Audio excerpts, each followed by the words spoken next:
নমস্কার, your internet school চ্যানেলে তোমাদের সকলকে স্বাগত। তো আজকে আমরা তোমাদের ক্লাস 9 এর জীবন বিজ্ঞানের রায় ও মার্টিন কোশ্চেন ব্যাংক অনুসারে দ্বিতীয় পর্যায়ক্রমিক মূল্যায়নের মডেল সেট 2 এর প্রশ্নগুলোর সমাধান করব। তো দেরি না করে চলো ভিডিওটা শুরু করা যাক।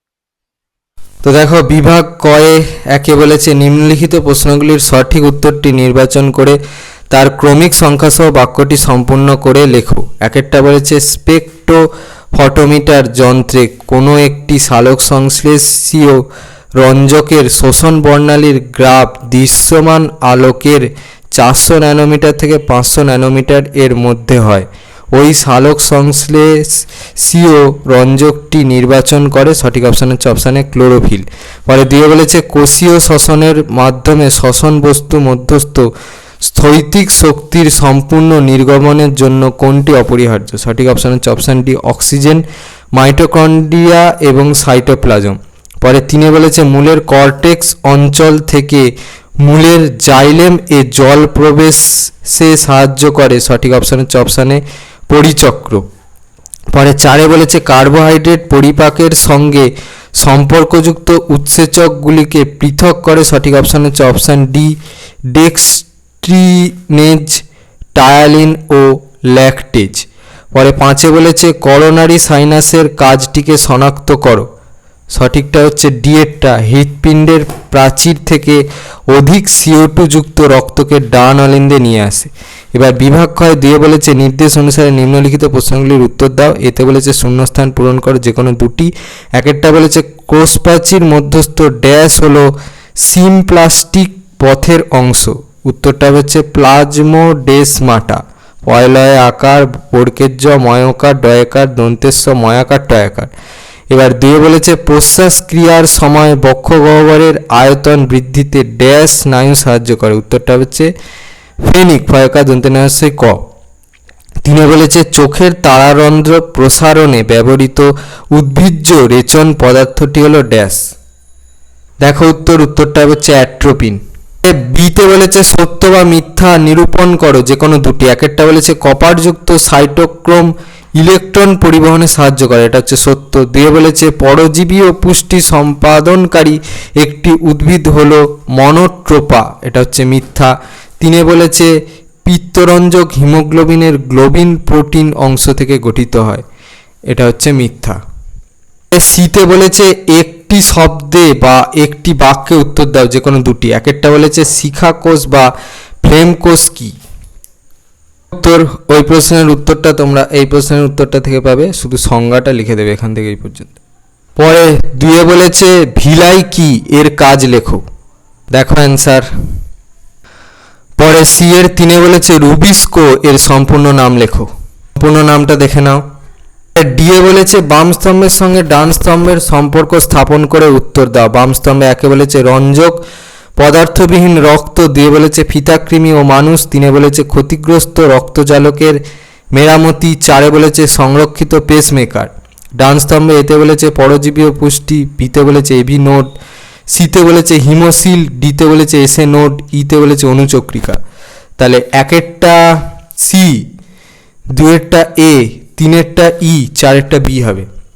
এবার বিভাগ কয় 3 বলেছে নিম্নলিখিত 7টি প্রশ্নের মধ্যে থেকে যে কোনো 5টি প্রশ্নের উত্তর দাও। 1এরটা বলেছে সালোক সংশ্লেষে ফটোফসফোরাইলেশনের গুরুত্ব লেখো। এখান থেকে পরে 3-2 বলেছে দিনের বেলা উদ্ভিদের জল শোষণের হারের তুলনায় বাষ্পমোচনের হার বেশি হলে কি ঘটবে এবং কেন? ওই প্রশ্নের উত্তরটা তোমরা এই প্রশ্নের উত্তরটা থেকে পাবে এখান থেকে। পরে 3 বলেছে শিঙি মাছের শ্বাসকার্য চালানোর জন্য ফুলকা রেখে শ্বাসনল কেটে দিলে কি ঘটবে তা ব্যাখ্যা করো। দেখো ওই প্রশ্নের উত্তরটা তোমরা এই প্রশ্নের উত্তরটা থেকে পাবে, এখান থেকে এই পর্যন্ত লিখবে। পরে 3-4 বলেছে সক্রিয় পরিবহন এবং নিষ্ক্রিয় পরিবহনের মধ্যে 4টি পার্থক্য লেখো। ওই প্রশ্নের উত্তরটার জন্য এই প্রশ্নের উত্তরটা লিখলে হবে, 5টা দেওয়া আছে, যে কোনো 4টে লিখে দেবে। পরে 3-5 বলেছে মানব দেহের একটি বিপাকীয় সমস্যার নাম ও তার কারণ লেখো। ওই প্রশ্নের উত্তরটা তোমরা এই প্রশ্নের উত্তরটা থেকে পাবে। এখানে অনেক রোগ দেওয়া আছে, তার সাথে তার কারণ লক্ষণ দেওয়া আছে। এখান থেকে নিজেদের মন পছন্দ মতো যে কোনো একটা লিখে দেবে। আমি পুরোটাই দেখিয়ে দিচ্ছি।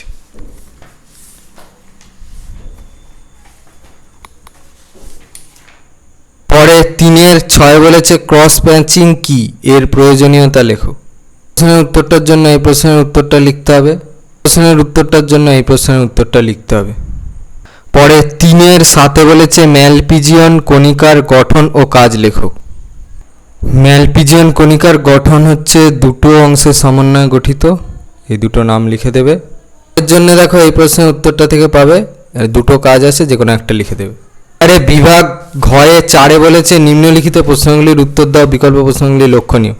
একটা বলেছে একটি নেফ্রনের পরিচ্ছন্ন চিত্র এঁকে নিম্নলিখিত অংশগুলি চিহ্নিত করো।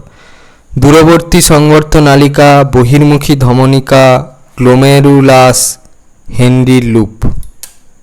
দেখে নাও, ছবিটা আঁকবে আর যেগুলো বলেছে সেগুলো এখানে আছে, চিহ্নিতকরণ করে দেবে। পরে 4-1 অথবা বলেছে মানব হৃৎপিণ্ডের লম্বচ্ছেদের পরিচ্ছন্ন চিত্র এঁকে নিম্নলিখিত অংশগুলি চিহ্নিত। এরটা বলেছে প্যাপিলারি পেশি, বি এরটা বলেছে মহাধমনী, সি এরটা বলেছে মাইট্রাল কপাটিকা, ডি এরটা বলেছে ডান অলিন্দ। দেখে নাও, এই প্রশ্নের উত্তরে আছে। আর এখান থেকে তোমরা পেয়ে যাবে হচ্ছে বি, সি আর ডি এর পয়েন্টিংটা, আর এর পয়েন্টিংটা দেখাচ্ছি। এর পয়েন্টিংটা দেখে নাও। পরে 4-2 বলেছে সেদ্ধ ডিমের সাদা অংশ তোমার পরিপাক নালীর কোথায় এবং কিভাবে পাচিত হবে তার একটি তালিকা প্রস্তুত করো। উৎসেচক ছাড়া খাদ্যের পরিপাক কি সম্ভব, তার যুক্তিসহ ব্যাখ্যা করো। মনে রাখবে যে ডিমের সাদা অংশ হচ্ছে প্রোটিন দ্বারা তৈরি, সেই জন্য হচ্ছে এই প্রশ্নের উত্তরটা লিখতে হবে। এখান থেকে এই পর্যন্ত লিখবে, যেগুলো এই পেন্সিল দিয়ে আন্ডারলাইন করা আছে এই অংশগুলো লিখবে, এই পোর্শনটা নয়, ঠিক আছে।